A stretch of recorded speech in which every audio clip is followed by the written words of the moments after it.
Hello, hello, Eurovision fam. Welcome once again back to the channel. It is I, Lily Love Stuff, and I'm doing here an interview with Hera Björk. I feel like there's not really much of an introduction needed. She's basically a living legend at this point in the fandom. So how are you doing today, Hera? I am doing great. Thank you. How are you? I'm fine. Thank you so much again for joining us here today. Thanks. And Can I start with a question? oh, of course.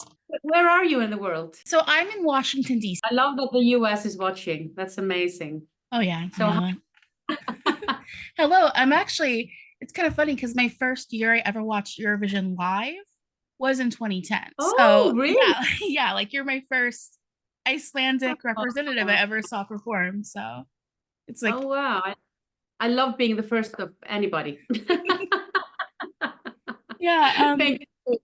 oh yeah, of course. And so kind of want to start off then with asking, can you tell us a little about the process when it came to writing this song? Well, the song actually came fully written to me and just landed on my desk. And Austis, the songwriter, she told me that she had me in mind for this and wanted me to like she and her friends they had had do you know the cards, the tarot Yeah, tarot cards? cards. Oh yeah. So they were like, oh, hopefully she says yes, and they have had this circle of prayer and like Mhm. really dramatic.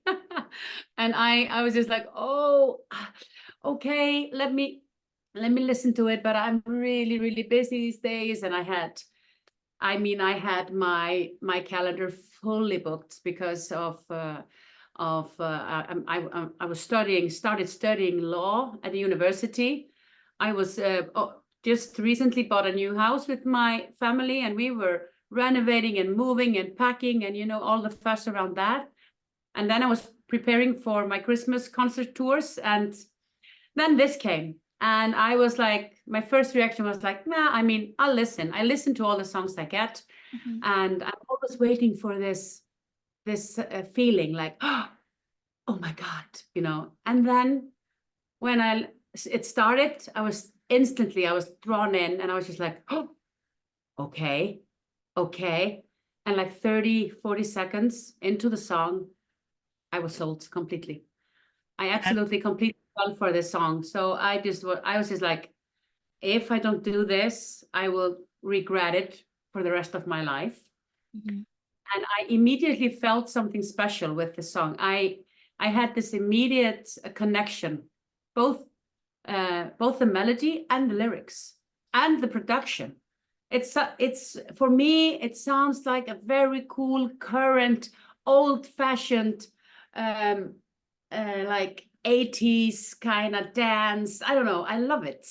It Oh has yeah. all the elements that I love.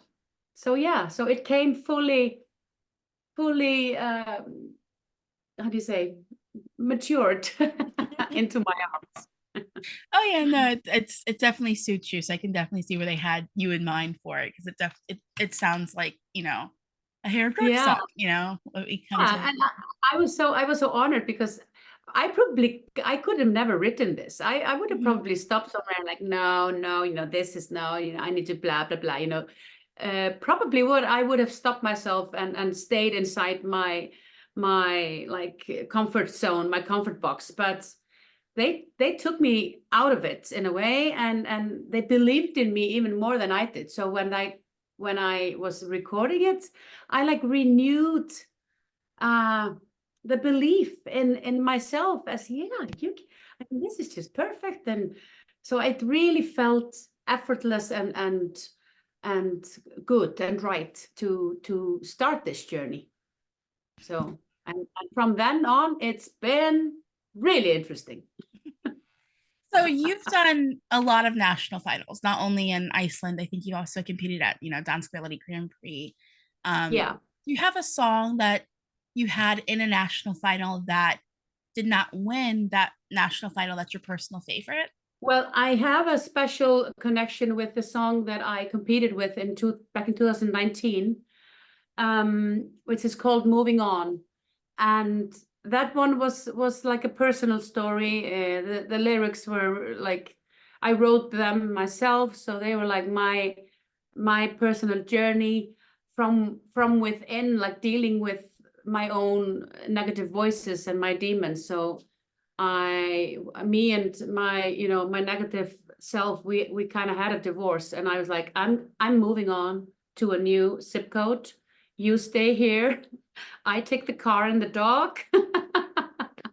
You can keep the rest. And then, you know, it was a circle of like, I needed to take that journey with myself, learn how to use like empathy on myself, not only on others. So that song is precious to me personally. Oh, yeah. And it's a wonderful one too. I know it's like one of my personal favorites too. So I'm glad to hear it's Oh, also thank yours. um, okay. And so some things have changed in the, you know, last 14 years or so. And one of the things is that we now have the rest of the world vote at Eurovision. you. And Yeah. so, like, is there a reason why the rest of the world should watch Eurovision? Well, I mean, I think the reason is connection. I mean, I think to be able to connect through this platform uh, with music, and I think also it's very important that the Americas, like the South and North America, um, have like we take up a more deeper relationship with the European countries. So I think it would be it's a fantastic platform, I think. And I actually absolutely applauded when and really thought it was fun to watch when you had the American Song Contest. Was it last year or year before? I think it was the year I mean, before. Yeah. yeah, of course it's a little bit different because you all of you except for maybe what was it? Which Latin American country was in it? Not Jamaica, no. In the Whatever. sorry, In the American Song oh, Contest. it's Puerto Rico. Puerto Rico is still a part of the Puerto US though. Puerto Rico, exactly. Yeah. Yeah. So of course they speak Spanish and English, but it's I think that's the main difference, that, you know, all the states, it's of course you have the same language, but the difference in Europe is that we all have different languages and really different cultures as well. But I think it would be fantastic to use Eurovision as a platform to connect to the rest of the world. So I absolutely love the fact that all of you are watching. I think it's so amazing. I mean, we used to be one of those. We only entered in 1986, so we used to be one of those watching but not participating. So, like, what is your first kind of memory of Eurovision? I know you mentioned Iceland came in '86. Yeah, I mean, that was a fantastic year. That was like that was an amazing year that I think everyone in Iceland remembers really well. And we know all the songs still to this day. I remember Eurovision from a very early age because my mother is a singer as well, and she's been in the music industry for 65 years. So 50 years ago, when I was 2 years old, and ABBA was competing, I mean, we were watching it. So, I mean, I'm not gonna say that I remember it, but still I do because ABBA has been in my life and Eurovision has been in my life for as long as I remember. And I mean, my mother has been telling me stories about how I like instantly connected with Waterloo at the age of 2. And from then on, I was always by her side watching Eurovision, like jumping up and down in the sofa and like reacting to the songs that really like spoke to me. And we were actually talking about it yesterday. She said that she sometimes like when she heard a song and she connected with it, she looked at me to check. And I was just maybe just playing with my Barbies or whatever. And then I was like, Mhm. ooh, you know, and so I was listening, playing, and then when something caught my attention, I was jumping up and down, dancing, and it had my full attention. So for me, it's been like a bubble of love from Mhm. since forever. Oh yeah. Yeah. Like you're hooked right away at a very young age, and it's been there your whole life. Just Yeah, yeah. It's just it's something. It's like Christmas to me. okay. And do you have a favorite memory of your own from, either year that you were competing or you were doing backing vocals? Oh yeah, I mean, I have so many fantastic memories, and I've been so blessed with getting the chance to travel the world afterwards, after I competed in 2010, and getting to know all of these amazing people, like former contestants and the fans. Um, I think I'm gonna say it was a special moment when um when I met Sandra Kim. Do you know her? Oh yeah, she won for Belgium, right? Exactly. Hmm. And I remember watching her. We are about the same age, and I watched her and was like, if she can, I can. Hmm. So she was like an awakening for me. And when we met, it was in Portugal, I think around 2016 or something like that. I I was starstruck, and without being starstruck, inside I was screaming and just wanted to throw myself at her and kiss her all over and hug her and take her home with me. But then this is just a grown-up woman that I meet. I mean, I think she's 2 years older than me or something like that. And we just like we were like very proper, like sitting down, talking to each other, like exchanging stories. And then she says to me, oh, I absolutely loved your song, Je ne sais quoi. I've actually been singing it a lot, and I'm a big fan of you. And I was just like, oh, wow.